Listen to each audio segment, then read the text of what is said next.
hace algunas semanas atrás, parto por agradecer, por supuesto, a la sociedad y a cada uno de ustedes por creer que tengo algo que aportar, más aún considerando que en esta sala hay profesores míos. Llevo un rato trabajando en conflictos ambientales y como ustedes saben también antes, algunos de ustedes nos conocíamos de antes en trabajar un poquito en esta cuestión comunitaria, ¿no?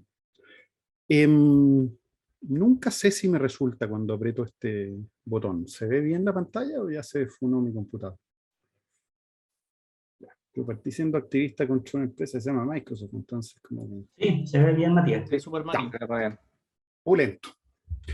Pulento, pulento. Eso que está ahí son los tarros viejos que están en Quintero y Puchuncaví. Son las 4 centrales más cochinas que existen en este planeta y una de las cosas que no se ve es la central de Codelco Ventanas, ¿no? Entonces, más que hablar de la cuestión climática, ¿no? Si uno tuviera que hacer una traducción, si uno se tuviera que poner como los editores de la editorial Trillas, ¿no? Con estos primeros psicólogos sociales que se preguntaron sobre la relevancia de la psicología comunitaria y nos inventaron esta narrativa de que, refritando ahí, medio salteado lo que había hecho Falsborda, esto que llamamos psicología comunitaria latinoamericana.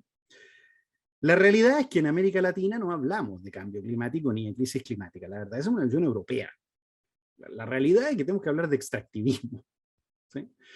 Partamos por la base, ¿no? En América, en Chile particularmente, producimos el 0,04 de las emisiones mundiales, lo que quiere decir que nuestra reducción de emisiones importa un pepino a nivel mundial.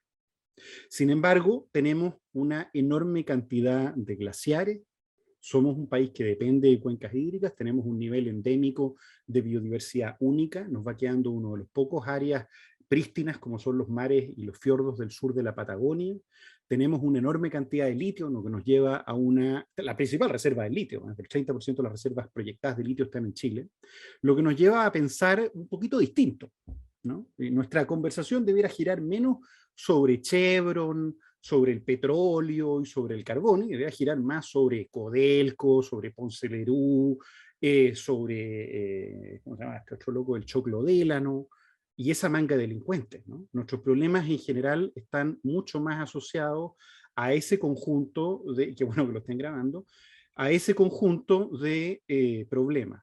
Entonces, convengamos que en Chile el problema central, si tuviésemos que pensar una psicología desde Chile o desde América Latina, deberíamos pensar en una psicología que proteja el medio ambiente, que proteja la biodiversidad, que proteja sus biomas.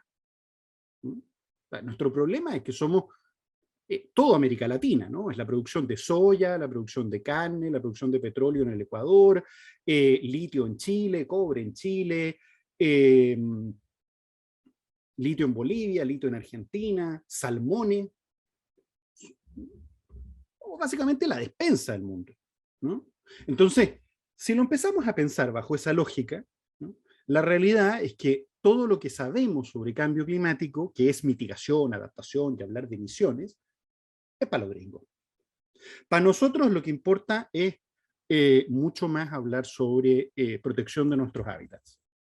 Y si uno no parte desde esa base, la verdad se olvida de una psicología post del sur, ¿no? Más o menos todos saben a qué se dedica Greenpeace, nosotros hacemos confrontación de temas ambientales, no estamos específicamente trabajando con comunidades, entonces parto por hacer un disclaimer muy general, un par de disclaimers muy generales, y el primer disclaimer es que yo no trabajo con comunidades, trabajo a veces con comunidades, no es el corazón de la esencia de lo que hago. Lo que voy a compartir son reflexiones de lo que hemos visto y de cómo se organizan las redes comunitarias, el trabajo, etc., ¿no? Ese es el primer disclaimer. El segundo disclaimer es que yo no creo que la psicología comunitaria en sí misma tenga mucho sentido. Yo creo que es psicología social aplicada, pero bueno, esa es una discusión más larga. Dicho eso, me libero de todas las ataduras mentales y de valóricas y muy especialmente de las expectativas que hay sobre esta idea de psicología. Es una larga discusión que no corresponde tener en este lugar, pero parto por hacer el disclaimer desde ya. En general, como buenos herederos del desarrollo de políticas públicas, algo que Germán y el equipo de psicólogos fundacionales documentó extensamente entre los 80 y los 90, la psicología es heredera de las políticas públicas. en este contexto, ¿no? Estamos sometidos, recién empezando a diferenciarnos de el calvario que es las políticas públicas y sociales para empezar a pensarnos, ¿no? Yo creo que ahí hay una primera reflexión. La academia se tiene que tratar de arrancar de esa cosa, como una tradición familiar que lo diga, entonces como medio déjà vu, pero aprovechando que estamos en la sala que tiene el nombre de mi viejo, convengamos entonces que no solo la psicología comunitaria hay que pensarla en esos marcos de trabajo. ¿Dónde empieza el problema? ¿No? Este gráfico de la OCDE del 2001 básicamente aborda las temáticas habituales que las organizaciones internacionales, las buenas y las malas, ¿no? El Banco Mundial inclusive, han empezado a asumir que son variables determinantes del bienestar social, ¿no? Pero si nosotros revisamos nuestras políticas públicas y los indicadores de vulnerabilidad, además de esta parafilia burocrática que tenemos de que hay que tener un certificado de bomberos de que se te quemó la casa, ¿no? Y Chile es un país que tiene un nivel de mediciones sorprendente, ¿no?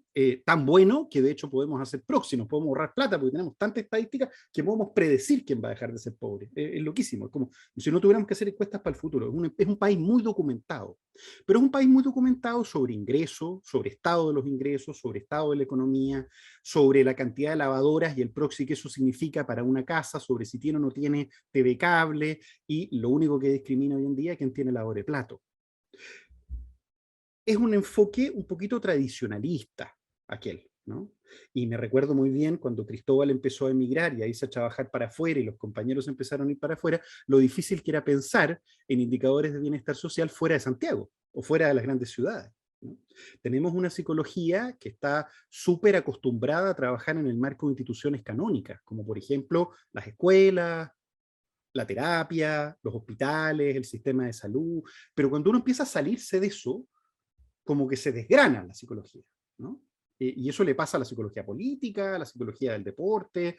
Dependemos mucho de marcos estructurales, ¿no? La gran tesis de Marianne Krauss sobre la institucionalización de la psicología probablemente tiene una lectura que no hemos hecho suficientemente sobre cuánto daño le hizo eso a la propia formación y cuánto hemos ido adaptando nosotros nuestros programas para hacernos funcionales a las tonterías que necesita Sename.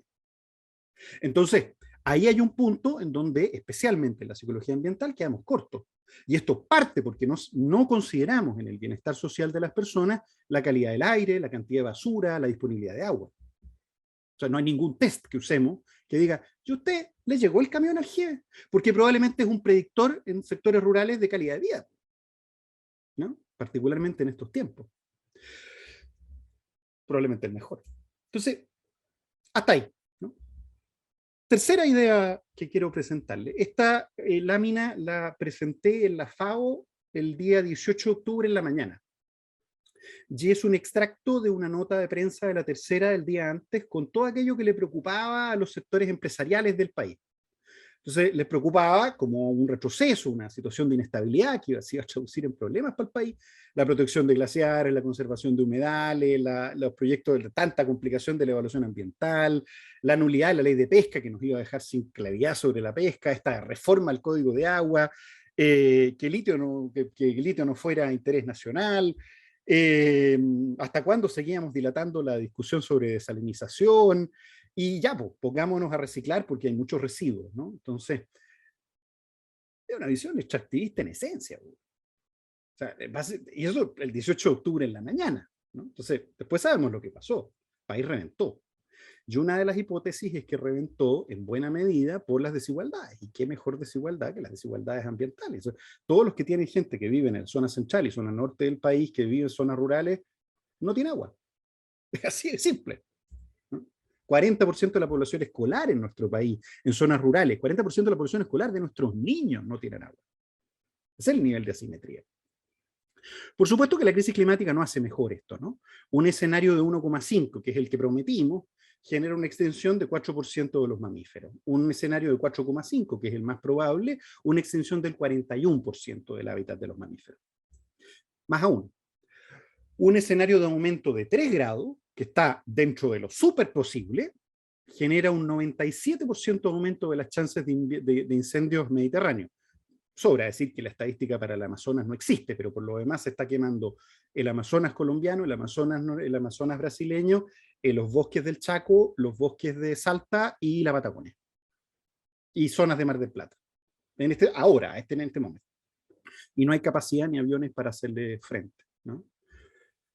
El escenario de proyección climática que tenemos no es muy justo tampoco, no nos viene muy bien, ¿no? Lo que nos coloca en un escenario distinto. No solo tenemos un problema con Ponce Lerú, tenemos un problema con el modelo de desarrollo a nivel global.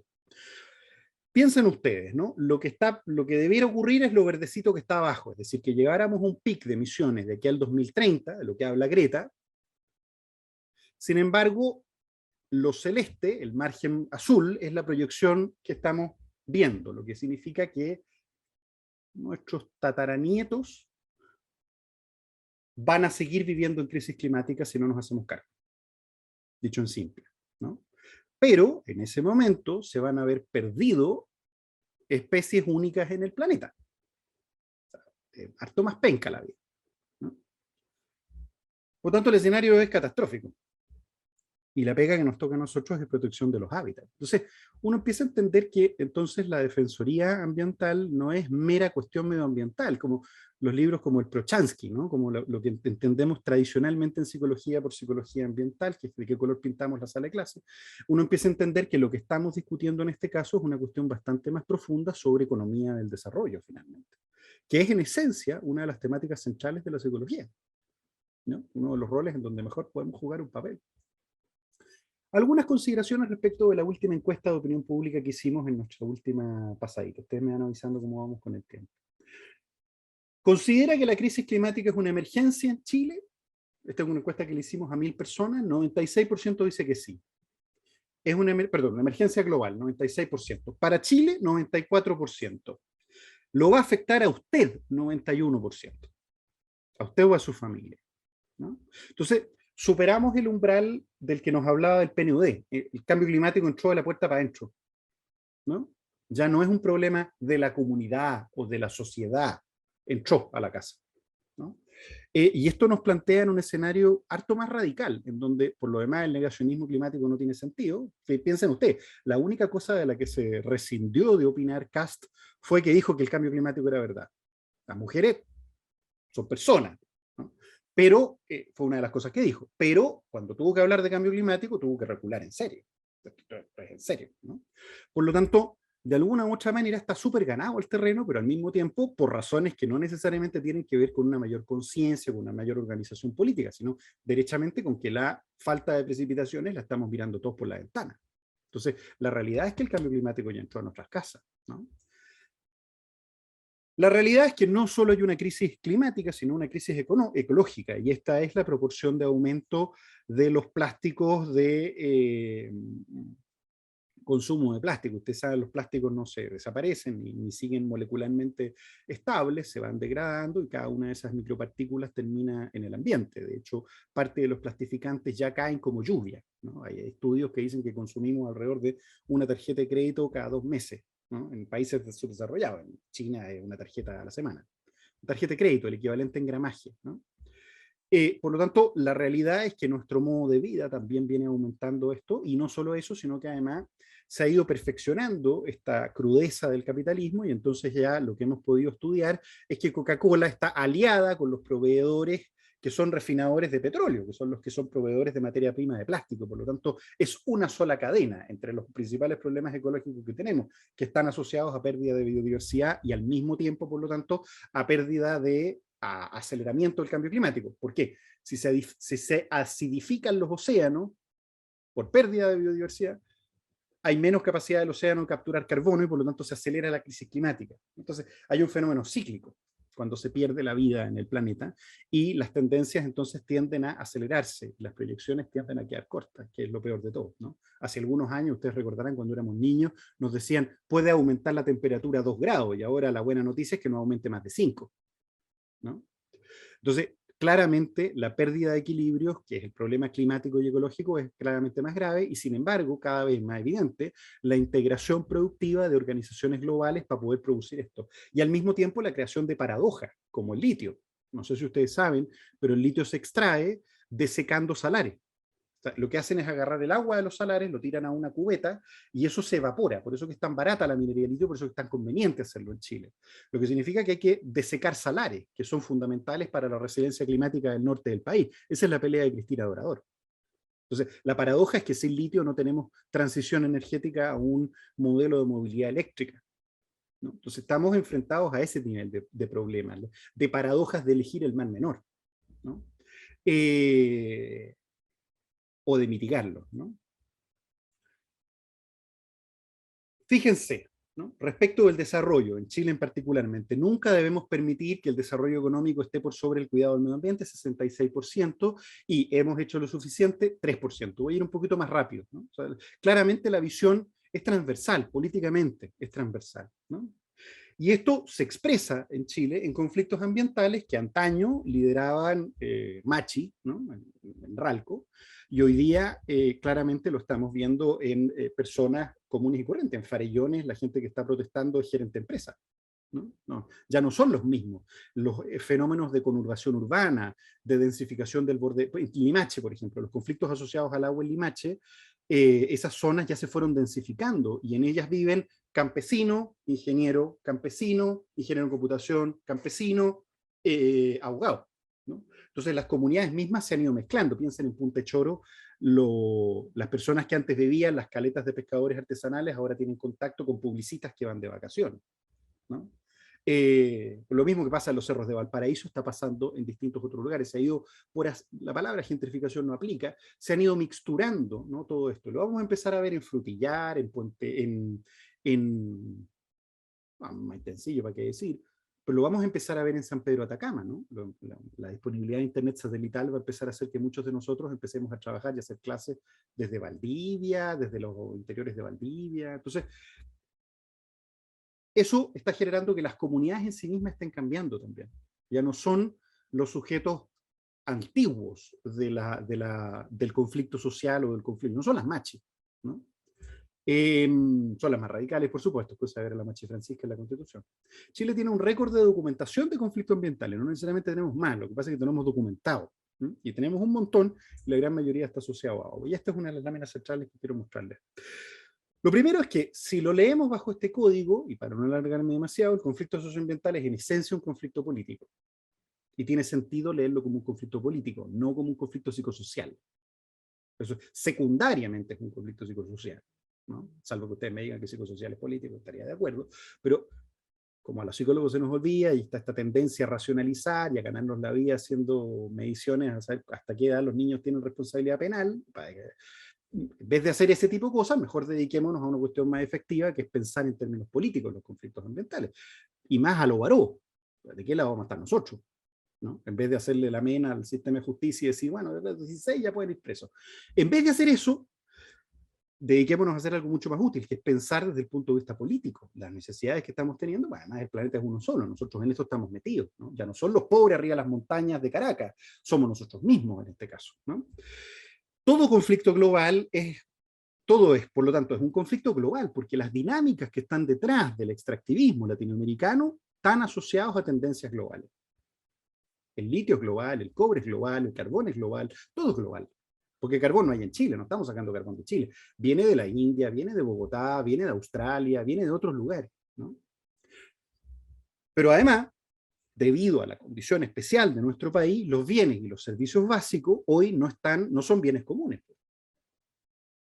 ¿Sí? El aire, cosa de ver en la declaración del tipo Dominga ayer, ofreció agua como gran cosa, ¿no? Y el agua debería ser un derecho, pero no es un derecho, es una propiedad, ¿no? Y empezamos a pensar, piensen en el ejemplo, y ahora sigo con el siguiente, la institucionalidad es débil, piensen en lo que hizo Dominga, ¿no? La Corte Suprema, fuera de la evaluación ambiental, en el caso de Dominga, cita una conciliación. Y una conciliación para saber qué vamos a hacer con los pingüinos, pero en la que participan las partes. No nos invitaron a nosotros a hablar de los bienes comunes ni de la naturaleza. Invitaron al gerente de la empresa, al director del Servicio de Evaluación Ambiental y a los pescadores artesanales y sus abogados. Y esa es, en esencia, la privatización del conflicto. ¿Sí? Eso supone, por ejemplo, haciendo el equivalente, que en un caso de violencia intrafamiliar, el papá y la niña agredida, violada por él mismo, tienen que llegar a un acuerdo, sin que haya una visión de política pública. Es de loco. Y la Corte Suprema considera que esa cuestión es razonable. Entonces, el medio ambiente está tan precarizado en nuestra propia concepción que es entendido como un problema entre privados. Porque detrás se presume que en realidad no hay medio ambiente, lo que hay es un montón de recursos por explotar. Esa es la visión del extractivismo, ¿no? Y en esa lógica de recursos por explotar, constitucionalmente, el mercado debiera actuar y por lo tanto lo van a tener que explotar. Es una condición, una situación que gente viva ahí. Y si esa gente tiene arraigo, identidad, bueno, para eso tenemos el Servicio de Evaluación Ambiental que mitiga, compensa y repara. Pero no impide. En Chile solo se pueden impedir proyectos que están prohibidos por ley. Esto es de loco. O sea, si yo quiero hacer desalinización y no hay una norma que me lo prohíba, se evalúa caso a caso. Y cuando no se evalúa caso a caso, se inventa la norma. Y cuando no se logra el acuerdo, aparece la Suprema creativamente, por fuera de la evaluación ambiental, por fuera de lo que hacen los ministros, a proponernos que los privados nos pongamos de acuerdo. No es primera vez que pasa, ¿eh? Y no es primera vez que pasa con el sector del juez Muñoz. No es el héroe del que todo el mundo habla.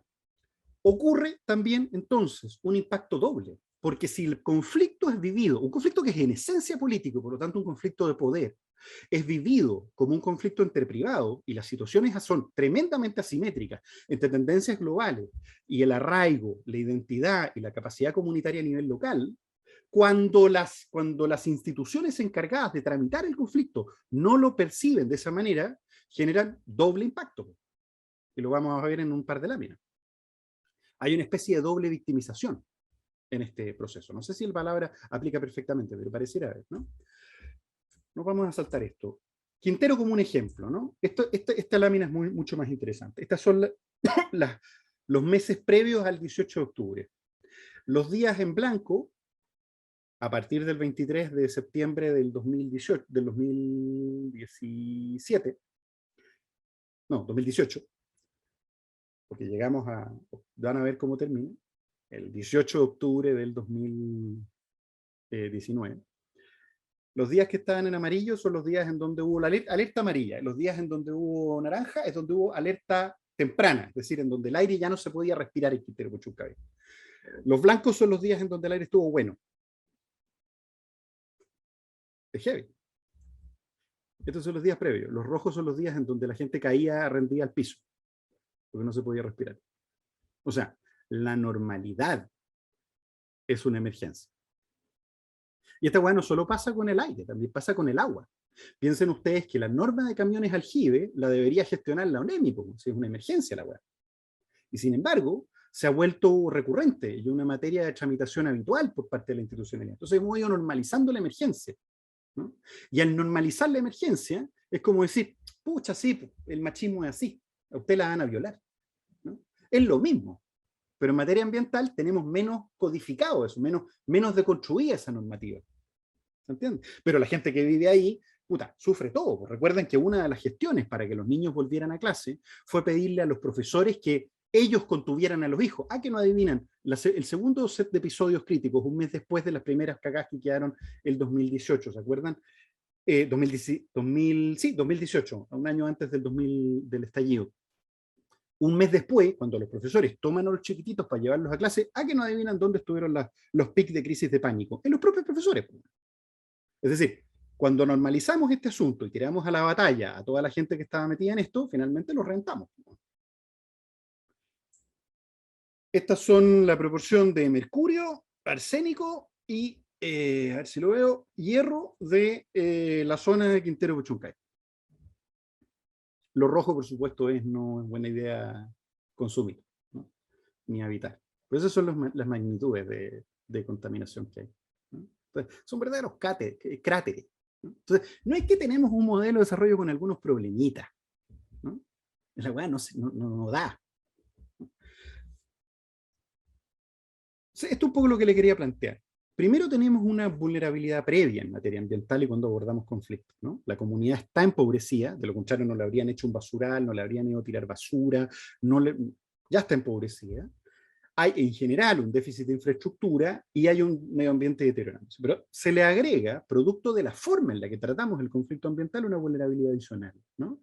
Que es que el conflicto es entendido como un conflicto privado. Esta lámina es del 2012, la sigo usando. Siguen dando ejemplos estos cabrones. Privatización del conflicto, hay unas brechas de acceso. No sé si alguna vez alguno de ustedes trató de leer un estudio de evaluación ambiental. Así. Hay gente que no sabe ni leer. Y tiene así, ¿no?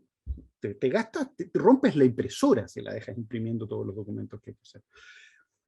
Con legislación insuficiente, pues no hay normas para todas las cosas que queremos hacer, ni ganas de hacerla, en el caso de las normas de contaminación de aire por Codelco, con presión y represión en grado variable, no solo de las instituciones policiales o los servicios de inteligencia, como están empezando a aparecer ahora, o directamente a través de violencia, como están ejerciendo los dueños de agua en Petorca y Cabildo contra las defensoras del agua, ¿no?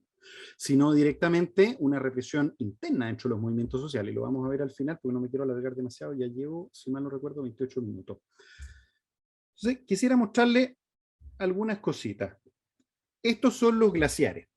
Chile tiene el 82% de los glaciares de América Latina, pero particularmente son relevantes no para América Latina, son relevantes para nosotros, porque esos glaciares están en las nacientes de las cuencas. Y no todos los glaciares son blancos. Quienes hayan subido montañas saben que el glaciar también puede estar cubierto por roca, que es una especie de filtro UV, y por lo tanto no funciona la misma dinámica de deshielo solar. Pero un glaciar que recibe material particulado de, por ejemplo, tronaduras, como las que estamos mirando en esa foto, adquiere una variación física. La capa superficial del glaciar aumenta, cambia de color, en resumen. Y, como todo el mundo sabe, los autos de techo negro son distintos de los autos de techo blanco porque se calientan más. Y por lo tanto, un glaciar con tierra encima es un glaciar que tiene mayor probabilidad de generar derretimiento superficial. Y ese derretimiento superficial, de alguna otra manera, el agua, además, cuando adquiere temperatura, es más fácil que siga adquiriendo temperatura. Hay una curva de aceleramiento en física. Y eso significa en términos prácticos que el agua corre sobre el glaciar y lo va cortando. Por eso que a Barrick se le caen trozos gigantescos del glaciar encima, ¿no? Entonces, la minería es particularmente nefasta con glaciares blancos, que son especialmente los que encontramos en la zona central, donde se está ampliando la minería, y en la zona sur del país, ¿no? En el norte, afortunadamente, los glaciares blancos son poquitos. Sin embargo, en Chile tenemos toda esta cantidad de glaciares. Todos sus puntos son glaciares. Y todas las montañas están concesionadas para explotación minera, con algunas excepciones en parques nacionales. Lo que quiere decir que buena parte de los glaciares están ubicados en zonas de concesión minera. Y los glaciares son las nacientes de las cuencas y básicamente los sistemas de equilibrio hídrico en época estival, cuando no llueve, ¿no? Adicionalmente, y esto los últimos estudios han venido demostrando, que parte del problema, esto es aculeo, Cristóbal, los últimos estudios sobre la situación de aculeo han venido demostrando que no es la falta de precipitaciones, como nos han querido hacer crecer, sino el sobreotorgamiento de derechos de agua, lo que ha ido drenando las aguas, especialmente superficiales. El problema, perdón, no lo tengo, bueno, se me pasó, después volveré sobre esto.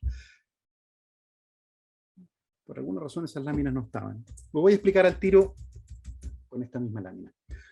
El problema central es que estamos otorgando más derechos de agua interior de la Tierra, al interior de la Tierra, que derechos que existen, del agua que existe. Pero al otorgar más derechos de agua al interior de la Tierra, porque los derechos superficiales ya no existen, que es lo que estamos viendo en Petorca, estamos chupando más agua desde el interior de la Tierra y por lo tanto generando espacio volumétrico, ¿no? Literalmente cavernas dentro de la Tierra que están haciendo que se recarguen más rápido desde los acuíferos que están hacia el interior de hacia las montañas, básicamente, ¿no? Lo que quiere decir que la precipitación que antes corría por arriba, ahora corre por abajo. Y esa es la mejor manera de aniquilar toda la flora y fauna nativa. Literalmente, ¿no? Y de transformar literalmente el interior de la Tierra en una canaleta. Es lo que le pasa a la nariz de un drogadicto, ¿no?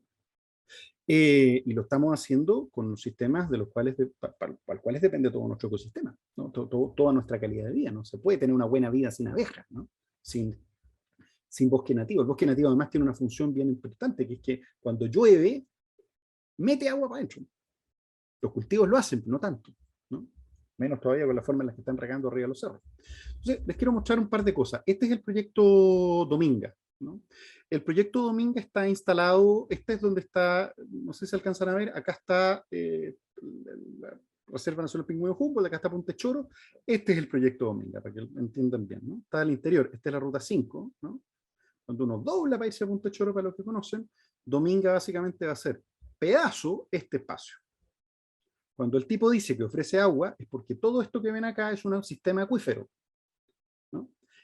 Si hacen este hoyo, va a pasar lo más obvio, que se va a desfondar el acuífero, ¿no? Y por lo tanto va a dejar de llegar agua a esta zona. Entonces ofrece agua por 25 años, pero después, ¿no? El puerto está acá abajo, acá. La zona de observación de ballenas que ofrecen es acá. Pero toda esta zona tiene ballenas, porque las ballenas se alimentan en todo este espacio, no tienen un McDonald's acá donde ir a pedir comida. Acá es donde se pasean capturando alimentos. Entonces, acá es donde están, ¿no? Y además tienen los relaves que están acá atrás. Entonces es un proyecto gigantesco, más grande que Chucky si lo medimos en términos de área total, ¿no? La percepción sobre el proyecto básicamente es que todo el mundo está en contra, ¿no? 85% está en contra. Sin embargo, las personas que están a favor del proyecto, no lo coloco en estas láminas, consideran que de todas maneras tiene que volver a evaluarse, ¿no?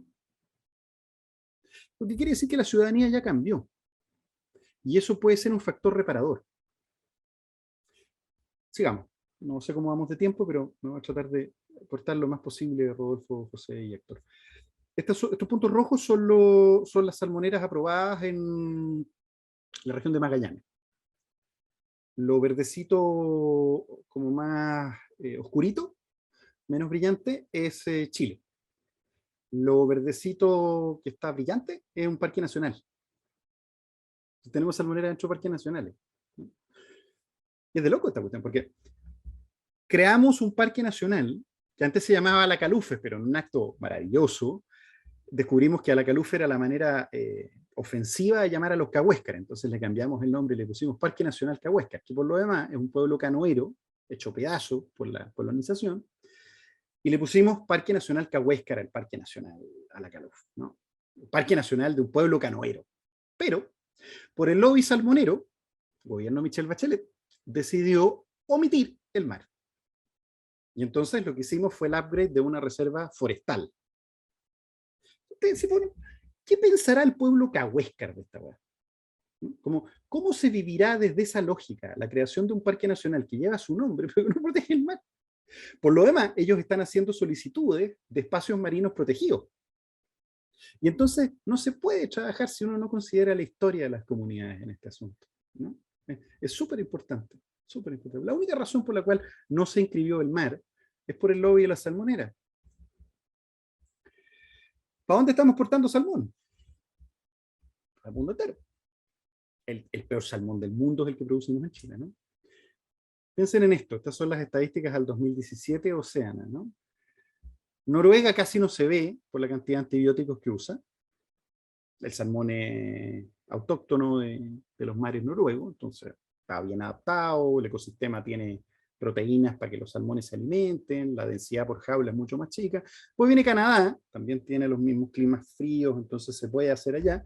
Y luego, como el mundo nos tiene a nosotros a la cola, en los mares del sur de Chile. Aquí no adivinan dónde la densidad es 5 veces mayor, dónde hay más accidentes laborales, donde los derechos laborales no se respetan como se respetan en Noruega, y muy especialmente donde las proporciones de antibióticos tienen estas características. La única baja que se pegaron es por la crisis del virus ISA, que por lo demás se tradujo en aumento de los suicidios, de los conflictos de violencia intrafamiliar por frustraciones dentro de la familia, por machismo, ¿no? Aysén, y muy especialmente conflictos por depresión. Permítanme seguir. Este es uno de los embalses que alimenta agua del 2018 en Limache. Miren la foto detalladamente. Lo azul es el recorte satelital del Sentinel, el satélite que hace esto, ¿no? 2018, 2019. Fíjense acá, 2020. No solo se reduce, fíjense cómo varía entre el 2019 y cómo aparecen miles de otros en pequeñas como capturas de agua, ¿no? O sea, a escala global, el cambio climático es sálvese quien pueda, ¿no? Es literalmente rascarse con nuestras propias uñas, la pérdida de la lógica comunitaria, ¿no? En el sentido sociológico del término. Acá está la lámina, fíjese ahí donde dice, acá es donde dice, ¿no? Literalmente lo que estamos generando es un espacio para admitir recarga. Este es un estudio del MOP del 2020, que por supuesto ya no está disponible en la página del MOP. ¿Cuáles son los principales problemas percibidos en Chile? Fíjense, le ganó a la contaminación atmosférica la escasez de agua. ¿Debiéramos incluirlo en la Constitución? Pregunta número 12, 94% cree que sí. ¿Qué debiera hacer el Senado y el Congreso? La Cámara de Diputados, el 52% cree que el agua tiene que ser un derecho, ¿no? Entonces, ya empezamos a cachar, y en esto es un espacio súper interesante, porque antaño estas eran cuestiones que no nos hacían sentido, hoy en día se puede, ¿no? Y por lo demás, somos herederos del movimiento feminista, porque en todas las preguntas, el nivel de conocimiento, el nivel de percepción de riesgo y la disposición a trabajar de parte de mujeres entre 18 y 55 es entre 5 y 10 puntos más alto. ¿Sí? Es decir, que son las mismas que eligieron a Boric. ¿Mm? Que no es que te crean tanto tampoco, lo que pasa es que se dieron cuenta que el otro era un pastel. Entonces, ahí hay un tema súper interesante desde el punto de vista de con qué movimientos ambientales, cómo está cursando este asunto. Hay una lógica distinta, no solo de decirle que no a ciertos proyectos, sino de pensar el bienestar desde una lógica de reivindicación distinta, ¿no? Pero quiero, con esto termino, presentar algunas prácticas posibles, que estas son láminas que he venido desarrollando los últimos 5 años, pero a mí particularmente me parecen súper interesantes de pensar, ¿no? Permítanme verlo. Yo creo que hay 5 o 6 prácticas posibles que desde la psicología no hemos evaluado lo suficiente, pero que de alguna otra manera, lo que alcancé a escuchar de la presentación de Héctor y lo que alcancé a ver del programa, que me lo mandó Marco, me daba la impresión de que son prácticas iniciales. Yo los invito a que se tomen la cancha, porque no hay mucho más. De hecho, solo hay un ayudante de Germán, ¿no?, que está doctorado en cambio climático en Chile. Trabaja en el CR2, ¿no? Antiguo ayudante de Germán. No hay nadie más. En psicología no hay nadie más. Y si no fuera por el equipo que él hizo, no habríamos hecho las encuestas que permitieron que se prohibiera las bolsas plásticas. Entonces, tómense los espacios de poder, ¿no? No sé si saben la historia. ¿Saben por qué permítame una historia. ¿Saben por qué se prohibieron las bolsas plásticas en Chile? Porque ¿se acuerdan que decía Bachelet y Marcelo Mena que solo podíamos prohibir las bolsas en las áreas costeras? Y partieron así al principio, ¿se acuerdan? Y de repente sale Piñera. Bueno, Piñera salió porque le hizo un cambio a Dominga para hacerlo favorable, entonces necesitábamos mostrar algo favorable. Pero la razón principal por la cual se hace el cambio es porque hay una encuesta que hace el Ministerio de Medio Ambiente con gente del CR2, particularmente con los metodólogos del departamento de arriba del piso de metodología de la Facultad de Sociales de la Chile, en donde les sobra un restito de plata, y ellos hacen una pregunta preguntándole, ¿usted cree que los plásticos se tienen que prohibir en todo el país? Y esa pregunta satura los medios y le da el espacio, ¿no?, la creación. Piensen, esto es Martín Baró en los 80 estudiando opinión pública. La opinión pública entonces dice, podemos prohibir las bolsas plásticas, ¿no? Y Piñera ve la oportunidad política y la única cuestión que realmente hizo buena, prohíbe las bolsas plásticas, ¿no? Interesante. Pensemos algunas prácticas posibles. La primera es la formación de activismo ambiental, algo a lo que René se ha dedicado este último tiempo, ¿no?, los últimos años, ¿no? Formación de activismo ambiental, tácticas de persuasión, trabajo en comunidad, formación de equipos, técnicas de escalamiento progresivo del conflicto. Son cosas en las cuales nosotros trabajamos y de hecho tenemos un montón de trabajo, incluso producido por las academias gringas, sobre conflicto y negociación. Es un montón, ¿no?, que es muy distinto de sentarnos en las mesas de diálogo. Formación de activismo ambiental en todo el sentido de la palabra, ¿no? Entregarles herramientas para enfrentar el conflicto, ¿no? Y hay un montón de talleres de liderazgo de Harvard que se podrían aplicar para esto. La segunda es justamente el gran tema, ¿no?, sobre el cual hay poca investigación. ¿Qué impactos está teniendo la crisis climática en los modos de vida, ¿no? ¿Qué impactos está teniendo vivir sin agua, ¿no? ¿Qué relación existe entre corrupción y salud mental? Yo los invito a revisar, anótenlo, secas.film. Algunos de ustedes tienen que haber visto un documental que se llama Secos, que es la historia que finalmente lanza a Mundaca al estrellato, ¿no? La historia de la lucha por el agua de Moatina. Secas es la versión del estado actual del movimiento, que está liderado por mujeres, y esto es fundamental, son las mujeres las que han logrado separar la lógica gremialista que en general llevan dirigentes hombres a nivel territorial. No quiero hacer una apología ligera del género, pero si no fuese por ella no habría musosares, por ejemplo, ¿no? Las musosares son las mujeres en zona de sacrificio en resistencia en Quintero Puchuncaví. La táctica habitual de abordaje del gobierno o de las instituciones públicas es dividir según segmento. Entonces, negocio con los pescadores artesanales, negocio con los caletas tanto, negocio con esta otra caleta. Las mujeres que además han vivido, todas ellas, esto es realmente interesante, una deconstrucción personal, viven en sectores rurales, entonces no es que haya deconstrucción y los hombres son particularmente modernos en esos lugares, ¿no? La gran mayoría están separadas de hombres que eran abusadores, se han encontrado como mujeres en talleres de ayuda y es desde ahí que piensan la organización. Entonces vienen con una historia detrás súper potente, ¿no? ¿Qué efectos tiene eso en términos psicosociales? ¿Qué efectos tiene esa narrativa, ¿no?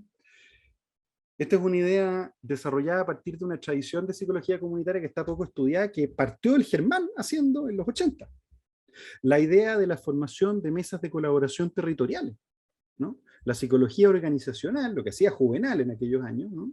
De pensar las prácticas organizacionales como formas de resistencia solidarias a nivel territorial, ¿no? Eso lo hemos usado muy poco, muy poco. Y hay una tradición en esto, porque la gran mayoría de nosotros que partimos haciendo psicología comunitaria nos juntábamos con los distintos centros comunitarios en los municipios y las zonas en las que trabajábamos. Y eso funcionaba de puta madre. Era lo único que salvaba a los niños, ¿no? Las técnicas de autocuidado y reparación del tejido social. Y aquí hay una cuestión que es fundamental. Lo que está allá abajo es la foto de Berta Cáceres, a quien le dimos todos los premios y la mataron igual. Y lo que está al otro lado es la foto del auto Lavero Vilche, quemado al frente de su casa, ¿no? Cuando a una persona, como nos pasó la semana pasada, a una dirigente que peleaba por el agua, le tiran benzina o algún material flamable para tratar de prenderle fuego en la calle, y va a hacer la denuncia a los pacos, y el paco le dice, ¿para qué se meten weá? ¿No? Es exactamente lo mismo que decirle, usted anda con minifalda, weá. Por eso la violan, ¿no? No solo es una agresión, sino que además, dentro del propio movimiento social, la sensación de pánico traumático que se genera no tiene espacio para desarrollar, para tramitarse a nivel comunitario, y la gente se lo traga y lo absorbe. No por nada tenemos las tasas de cáncer que tenemos con los dirigentes comunitarios, que pelean por el agua y por el medio ambiente. Pero más allá de eso, dentro de los propios movimientos no se puede mostrar flaqueza. Dentro de los propios movimientos sociales no hay ningún espacio de autocuidado ni autoayuda, porque los movimientos sociales tienen la lógica guevarista, ¿no? De hasta la victoria final, compañero. Y eso se contrapone a los objetivos. Yo personalmente llevo 10 años y he visto fracturarse a absolutamente todos los movimientos comunitarios que recibieron acoso sistemático. En el Maipo, en Calama, en Freirina, en Puntechoros, lleno de ejemplos, en Petorca, en Cabildo, en todos lados. Los he visto fracturarse. Es tan heavy que ni siquiera está considerado dentro de los estudios de evaluación ambiental los impactos psicosociales. No está evaluado. Cuando el Ministerio de Salud elabora informe, no evalúa los conflictos ambientales en la propia evaluación ambiental. ¿Cachai? Ahí hay una demanda gremial, pues, ¿no? Que teníamos que, pero no hemos trabajado, esto lo hablábamos el otro día con la Elisa Lira, no tenemos un trabajo de ayuda a los propios movimientos sociales a generar dentro de su propio movimiento, no solo mecanismos democráticos, no solo talleres de redes sociales, sino talleres de abordaje de la violencia. Los colombianos, después de las cagadas que les han quedado por los estallidos sociales con componente indigenista, están empezando a pensarlo. Otra vez los colombianos. Nosotros tenemos mucho más que hacer, porque claramente, el nivel de violencia que van a implementar, especialmente en los conflictos por el agua, va a ser mayúsculo. Mayúsculo. ¿no? Entonces, ayudar a los propios movimientos sociales a tener espacios de resiliencia interna, ¿no? Con algunos de ustedes voluntarios hemos estado trabajando apoyando a las dirigentes comunitarias por esto, pero la cantidad de amenaza y de violencia física, secuestro, quemas de auto, carteles de rayado, fotos que les aparecen, llamados en la noche, se ha quintuplicado, si me preguntan el ojo, durante los últimos años. FIMA, la Fiscalía del Medio Ambiente, tiene una serie de estudios al respecto de cómo esta cuestión ha ido agravándose. Quinta práctica posible, formación de líderes y agentes sociales. Formación, ¿no? Que no es lo mismo que mediación de conflicto. No queremos no los queremos preparar para la mesa de diálogo, los queremos preparar para que hablen en público, ¿no? Porque no hay forma de cerrar la brecha de poder. Y esto es súper importante. Lo que hay que hacer es construir poder popular, eso es. A eso me refiero cuando digo que el conflicto es político. Y construir poder popular, evidentemente, podría beneficiarse de entrenamiento de líderes y agentes sociales, que es una tradición histórica en Chile, ¿no? Finalmente, toda esta cuestión tampoco hay que guardársela. Sentarse a negociar con las agencias de planificación territorial, ¿no? Para que terminen con esta tontería de la mediación comunitaria como única solución a todos los temas que tenemos y empecemos a pensar en serio en redistribución de activos, en empezar a reducir las brechas, ¿no? Yo creo que se pueden hacer asesorías al Estado y quiero creer, especialmente ahora, que es posible que haya del otro lado un poquito más de sensatez. Eso, compañero. Millón de gracias por permitirme mostrarles todas las maneras. Muchas gracias, Matías. Tenemos un espacio, tenemos 10 minutos para preguntas, comentarios, en realidad es un espacio abierto, entonces si quieren abrir el micrófono, alguien comenzar, está habilitado.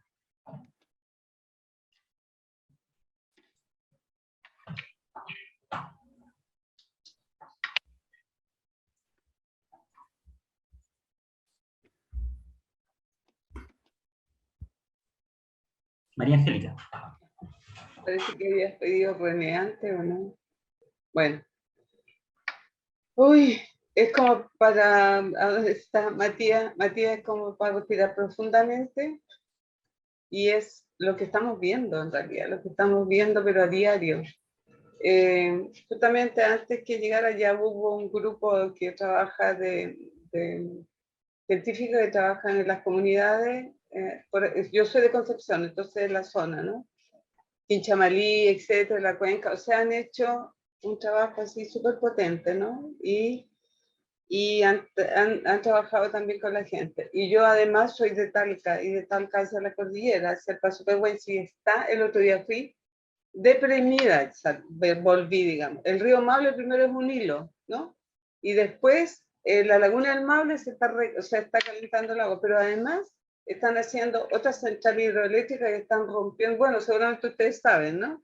Rompiendo ahí montañas y entrando túneles, no, horrible, horrible, horrible. Yo considero que lo que tú planteas, en términos de lo que ustedes plantean, digamos ustedes, en términos de cómo podemos, desde la psicología, desde las comunidades, de la psicología comunitaria primero, realmente hacer este trabajo. O sea, me pareció qué es lo más urgente hacer, digamos, y que tienen que las universidades tomar también esos espacios, ¿no?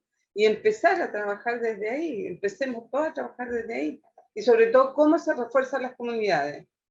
Uno lo ve en los barrios, ¿no? Uno lo ve también, no sé, en el mismo lugar, yo tengo ahí un lugar, una cabañita ahí en la Garza, que es camino hacia Paso Pehuenche, ¿no?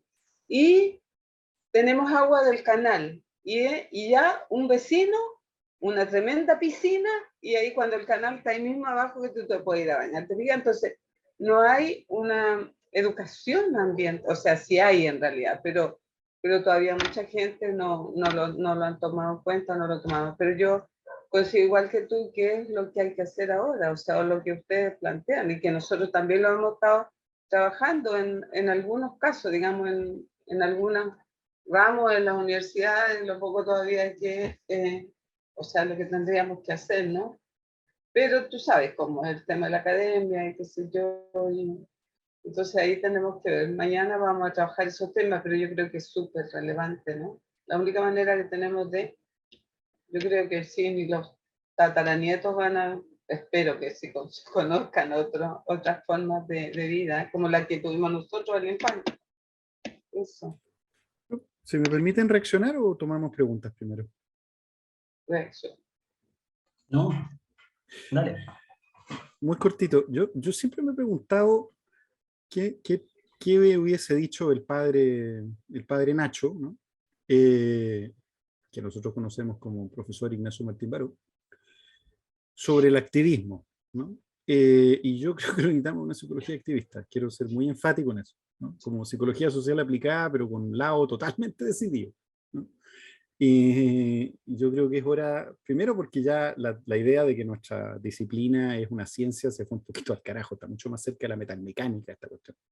Entonces, la realidad es que, con todo cariño a los que son doctores, pero la realidad es que el día a día se parece mucho más a la refracción de bicicletas que a una acumulación sistemática de conocimientos, ¿no?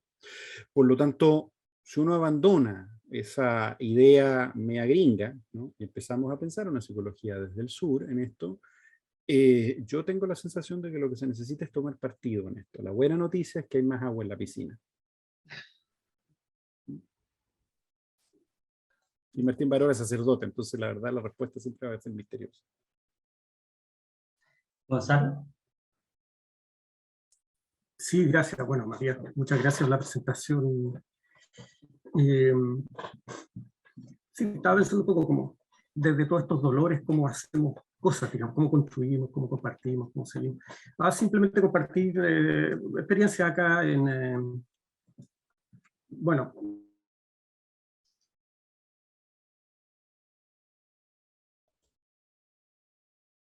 Parece que hay problemas en la conexión de Todo Gonzalo. pegado. Sí. Bueno, tal vez estamos un poquito en los tiempos, por cualquier cosa, si el sistema sale, es tema de la plataforma, ¿ya? Así que mientras esperamos, Gonzalo, si quieres, Marcos, pues tú tienes la mano levantada. Sí, hola Matías, un abrazo. Nada, no sé si complejo, es desesperanzador o medio... De repente uno queda con la sensación de cómo.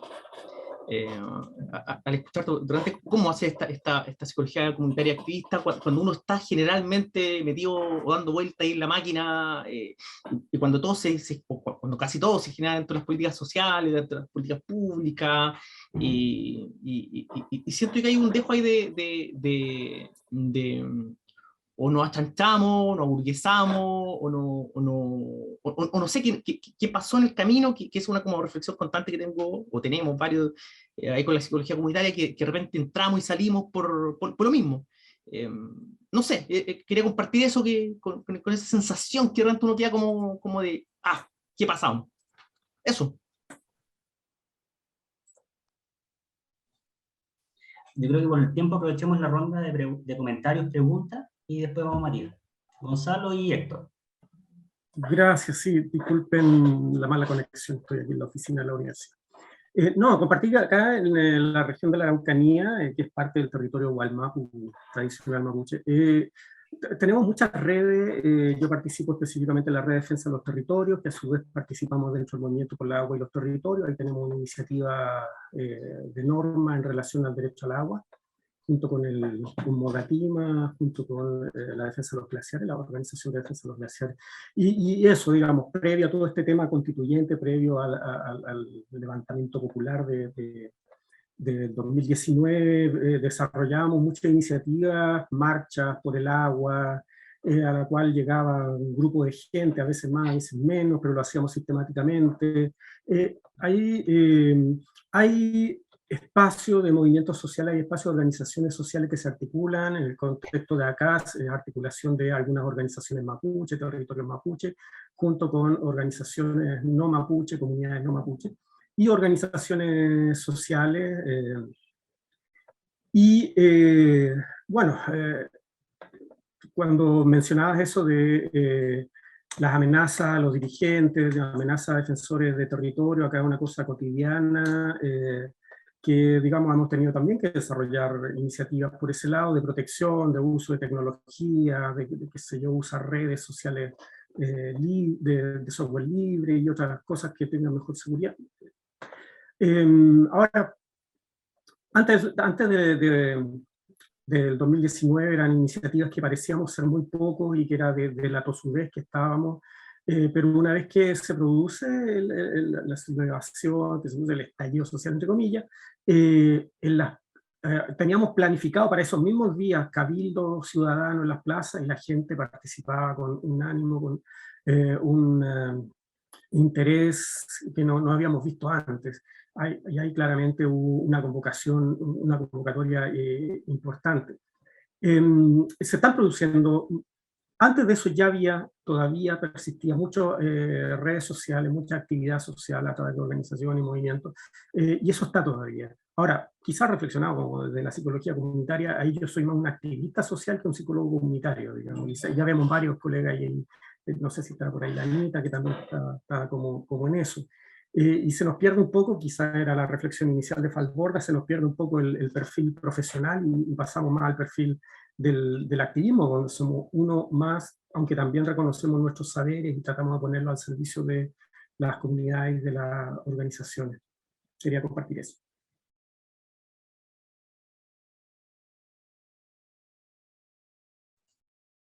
Bien, gracias Gonzalo. Bien. Héctor, Alejandra, como les digo, por sistema está esto establecido, así que cualquier cosa si nos vota el Zoom es por eso. ¿Ya? Así que Héctor, Alejandra. Vale, no, lo veo muy cortito, no puedo... hola Matías, dejar la provocación que nos hacía Matías al principio del origen de la comunitaria y lo que yo creo que más bien el mito de origen, ¿no? La relación con las políticas sociales. Yo creo que eso es justamente lo que nos atrapa, ¿no? En esta lectura del hacer, y comparto contigo que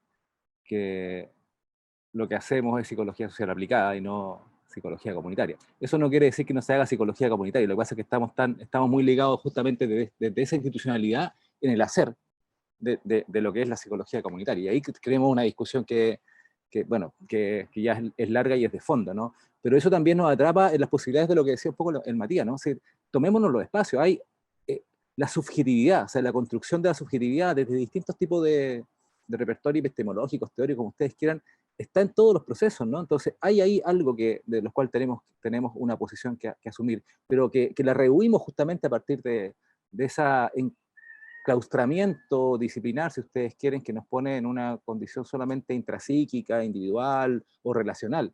Hay esta dimensión de lo político, efectivamente, no es algo que nos sintamos con cierta naturalidad para asumirla y para enfrentarla y para posicionarnos, ¿no? Desde ahí. Entonces, creo que en nuestros quehaceres de formadores, formadoras, tenemos ahí también harto que decir de impulsar esta posibilidad de la lectura de lo ambiental y también de la lectura de la psicología puesta ahí, o del quehacer, sí, más no sé, la psicología, ¿no? Más allá de la disciplina, justamente, ¿no? Hay algo ahí que podemos y que tenemos que hacer. Pero siempre discutiendo esta relación con la política social, creo yo, porque eso nos coarta, nos condiciona y nos pone ahí un límite del cual no queremos salir por lo cómodo que también estamos en eso. Sí, yo lo que plantea justamente Héctor, quisiera tomar lo que decía Matías respecto a cómo promovemos el autocuidado también dentro de las mismas organizaciones que están en estas micropolíticas de resistencia y activas, que si bien creo aquí importante proponer territorializar la universidad, pero también en una consideración de tiempo y de vínculo. Resulta que también al momento del acontecimiento de la crisis socioambiental, las zonas de sacrificio, como bien lo plantea Matías, lo plantea yo de alguna forma, el acontecimiento político se da en la crisis ambiental, pero queda ahí también. Y la relación muchas veces de la universidad con este tipo de problemáticas se da cuando es visible. Entonces, creo que considerar un vínculo que también tenga en cuenta los riesgos políticos y el extractivismo cognitivo, y lo perjudicial que eso puede ser en los momentos que ocurre que el acontecimiento ambiental sea un acontecimiento político y académico perduradero. Creo que eso es una cuestión a tomar en cuenta y bueno, lograr estar dentro de las organizaciones también implica un vínculo y ahí sí que tiene sentido la psicología comunitaria. tenemos que disputar el sentido común en este ámbito. O sea, que te digan, no, yo soy dueña de casa nomás, en una zona de sacrificio, significa estar sosteniendo todo la debacle que esto significa y otorgando, digamos, sin conciencia tu potencial vital. Entonces creo que disputar esos sentidos comunes, que el nivel de aguante, el nivel de colonización de nuestro inconsciente capitalístico colonial, como dice por ahí Solís Rockman, es tan profundo que creo que como activistas, como psicólogos, la disciplina no es la disciplina, como ecofeministas, como en cualquier posición de sujeta y de sujetos que tengamos, disputar el sentido común es una tarea urgente. Eso solamente. Permítanme reaccionar entonces, aprovechando los poquitos minutos que nos quedan. Reflexión número 1. Cuando asumí la dirección de Greenpeace me preguntaba para qué carajo servía la psicología. Nunca he estado tan convencido de que fue la mejor decisión contratar a un psicólogo. Cada día que pasa estoy más convencido. Cuando me toca ir a reuniones comunitarias y uno expresa el modelo de congelamiento y descongelamiento de Levin sobre cambio organizacional, ¿no?, de Kurt Lewin, la gente queda con los ojos abiertos, así como, no te puedo creer que hay tecnología del cambio social. Entonces, como, de verdad que tenemos un montón de herramientas y no las estamos usando. De opinión pública, de formación de líderes, o sea, hay un montón de conocimiento sobre manejo de situaciones de conflicto que no está. Punto 2. Si tuviera que elegir una de las cuestiones para priorizar, es trabajo en salud mental de dirigentes comunitarios y de autocuidado comunitario y de resistencia comunitaria. No con un enfoque clínico, no solo con un enfoque de emergencia. Se mueren. El nivel de mejora que tiene cuando uno aplica, porque no tenemos ningún estudio al respecto. No hay estudios de gente que voluntariamente se ofrece para esta cuestión. Hay estudios de víctimas, pero no tenemos estudios de activistas sometidos a esto. No existen.